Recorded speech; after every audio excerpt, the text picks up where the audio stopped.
The Apotheculture Club promotes a positive culture around an elevated high and the performing arts. James Blaszko, owner of the club, discovered the combination of cannabis and classical music is the perfect pairing for a night out. Tonight, he tells us more about his upcoming event. James, thank you so much for taking time out to talk with us today about your event. It sounds like a really exciting one. Tell us how it all began. Where did the idea come from? Sure. Well, I'm an opera director, first and foremost. I direct shows all around the country. And I was directing a show in Detroit, Michigan, when I had the opportunity to present this idea to the company. And I told them that I felt that classical music and cannabis were sort of the perfect pairing because of Mm, how they both slow down your sense of time, and especially in this like fast-paced TikTok kind of world that we're living in, experiencing a full orchestra in person playing epic music that just moves at its own pace. It's kind of a special opportunity, and I have enthusiast of cannabis for quite a long time. I usually prefer it to alcohol myself.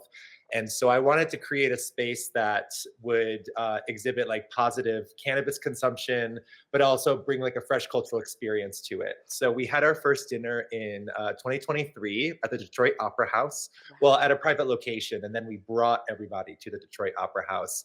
And it was a hit. We had a bunch of folks who had never been to the opera before having an amazing time. We got them amazing seats, and the food was unbelievable. It was catered to everyone's individual tolerance, with Chef Sunflower out in Detroit. And so ever since then, we've been producing events all around the country that unite the performing arts with cannabis in these unique ways. Well, I have to say you're absolutely right when it comes to cannabis in the ear. That's listening Hmm. to music while you're consuming is one of the greatest things to do. And funny enough, got to have that opportunity with Chef Nestor, who is handling the cooking for this event. So Fantastic. how did you two connect? And is this going to be a regular collaboration, or are you thinking of rotating chefs throughout the time the event will continue to grow? So this is actually our second collaboration together in New Mexico. Last Wow. April, we worked with the Santa Fe Symphony for their Earth Day program, and so Ah, that was my first time working with Chef Nestor.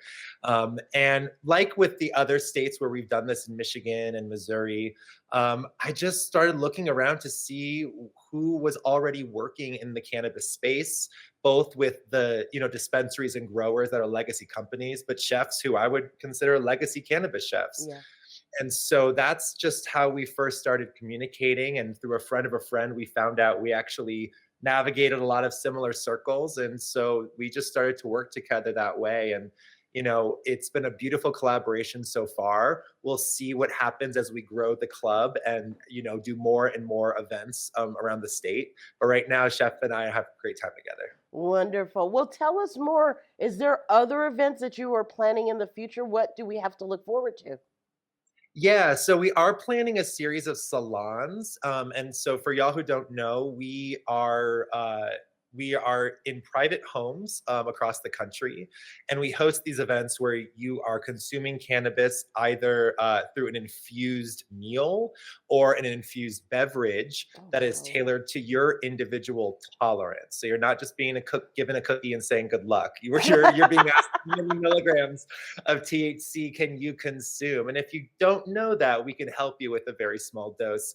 And so we have two different types of events right now. One is a salon where we go to a private home. There is infused food to your liking there, and we bring artists to perform once you're nice and elevated about an hour after the meal. And that's sort of for a larger crowd, a little bit more casual vibe. What we're doing next weekend in Albuquerque is our signature dinner and music experience, which is what I started in Detroit originally, which is a multi course cannabis infused fine dining experience with conversation and music, followed by private transportation to a live show. Oh, And wow. so we're bringing people to the New Mexico Philharmonic at Pope Joy Hall this time around to see a full symphonic program all inspired by Valentine's Day and sort of romantic music. So Uh, this is our signature event. We won't be doing it too often just because of the grandeur of it all. We're probably going to stick to our salons more and more here in New Mexico. But this is like our signature event that is just my absolute favorite thing to put on. And so the other dates will be announced shortly on our Instagram, but this is our first in Albuquerque.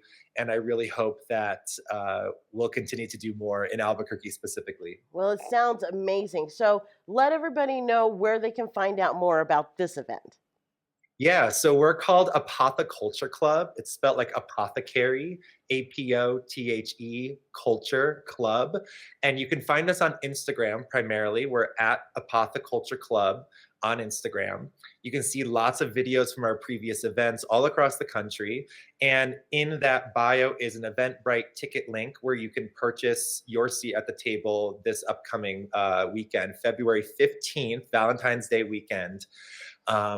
In Albuquerque, and the location will be announced 24 hours prior to the event. That is what we always do to give our hosts some discretion as they open up their private homes to us. Absolutely. Well, James, thank you again for joining us and sharing more about the event. It sounds amazing. Yeah, my pleasure. We'll be back.